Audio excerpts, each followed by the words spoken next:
Alright, so this is a suggestion via a donation. The name of the video is Police Officers Realize There's Something in the Bucket.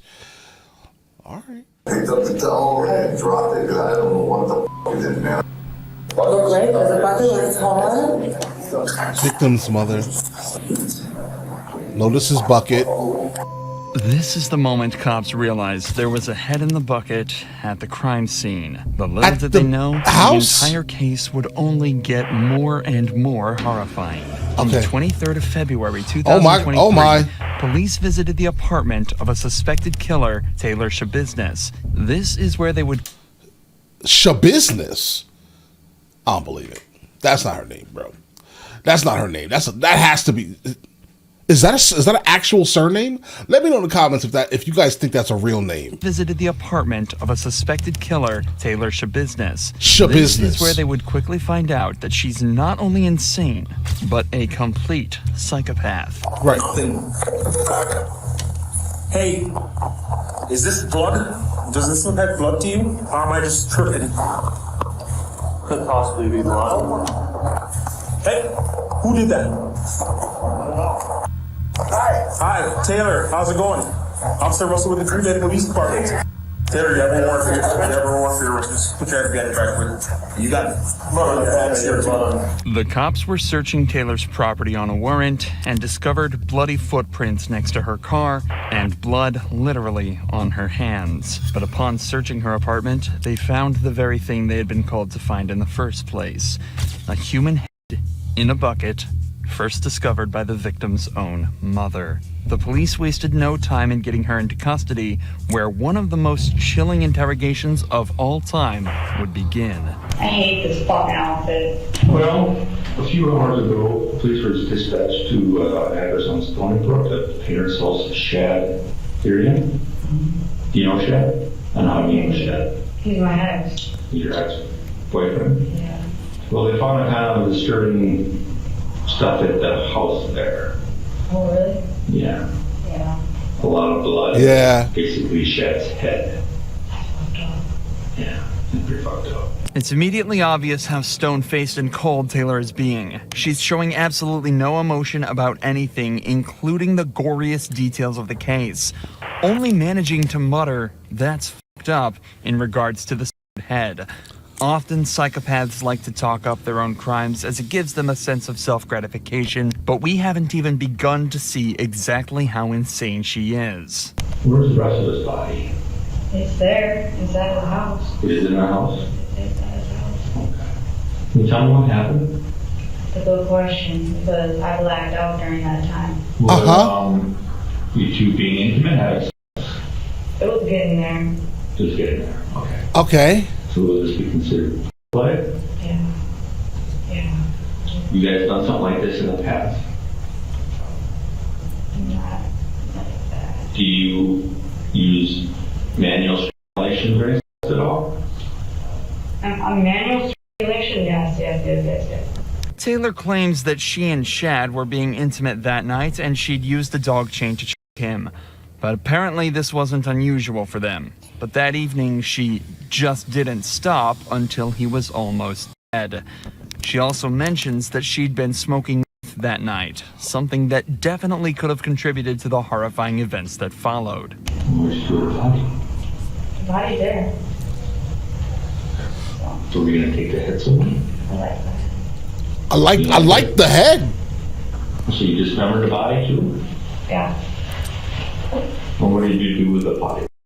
I'm uncomfortable. Okay, listen, I am not okay with her speaking so calmly about all these things, like the way she's doing it, bro. I am not okay with her speaking this calmly. Let's continue. They're in the house. Somewhere? They're like, yeah. Basement, upstairs, downstairs? Absolutely in the basement. Out the room. And then, I know I forgot the head. I wanted the head. Did you bring anything with you? Yeah, it's in the van. What? It's in the van. It turns out that Taylor had not only choked out and beheaded Shad, but also dismembered multiple parts of his body and hidden them throughout the apartment. Just this thought alone is grim, but exactly how is another story entirely. How did you discover his body then? With what? Knives. Knives? Just more than one knife? Where'd you get those from? Kitchen. They weren't sharp? No, it was alright. Bread knife works good. Bread knife? A bread knife works good, yeah. Really? I used, so like, yeah. I got lazy last night, so. Once Shad was dead, Taylor sawed off his leg with a blunt bread knife and tossed each individual piece of his body into a black bag the police later found in the basement. But somehow, the most shocking part of all of this is how casually she's talking about it. Remember what I just told you a little while ago, guys? I am not comfortable with how she's delivering this story, guys. Listen, I don't like the fact that people like this exist. All right? That's it. I'm not okay with these facts here, unfortunately. I don't think that she should exist. I don't think people like this should even be breathing the same air as us all of us normies here. All right? That's psychotic. All right? That's it, bro. You're just calmly speaking about this? Taking bits and pieces? Oh, like the head. The head's my favorite. Bro, what? It's almost as if she doesn't see anything wrong with what she's done. Psychopathic often take pride in their work and enjoy the attention that it brings them.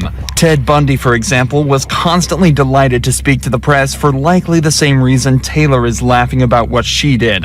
Narcissism. Taylor is saying that this was an accident, but the joy she's getting out of explaining every tiny detail to the detective implies that while she maybe didn't plan it, she certainly had no issues with what she did. For the next 5 minutes, Taylor describes how she cuddled with his body after him and how she used parts of his body, specifically his chest. We pick the interview back up as she continues to bluntly describe the chilling events of that night. You do anything particular with the head or the body? What would you do with the blood? What happened to the blood? It's still in there, still in the tote. There's a shower in the basement. You go in the next side over and I just dumped it out after the rain. There's probably still blood there. What do you want? Yeah, I drained his head. Well, like, after I swept his blood, I put it in the bucket, but then there's still blood in this bucket because it's coming out of the head. Should have took the brains and all, but I didn't. And then So you cleaned his head in the shower and then dumped the bucket? Not only is Taylor comfortable with remembering and dating her former lover, but it seems she was also fine with draining and washing his head, and possibly even removing his brain. It's unclear why she felt the need to do this right now, as things really aren't adding up. She had already discarded and hidden the rest of the body, so if she was attempting to hide it, then she would want to dispose of the head too. There is something much deeper at play here, and the detective is desperate to figure out what. So when he put the chain on his neck, he thought that you guys were going to have kinky. Do you think that's what Chad was thinking, maybe? Yeah. What were you thinking? I was gonna do the same thing. You know, I was going in, and I did. And I went in. But then he was like, choke me, but he didn't really say it, so I'm like, he put it on his neck. I already know I'm gonna choke him, and I did. But before the chain went around his neck, were you and Chad like kissing or any foreplay or anything? No, we were chilling at home. You just chilling. So all of a sudden, the chain went around his neck? Yeah. How come? I'm just trying to get it. He likes it. Alright. And I was gonna walk him like a dog. You know, and he wanted that? I have no idea, but I was gonna do it anyway. Okay. And you claim it was his idea? No, it was his idea. It was all him. Alright, so you're on the bed, the chain goes around his neck and you start choking him.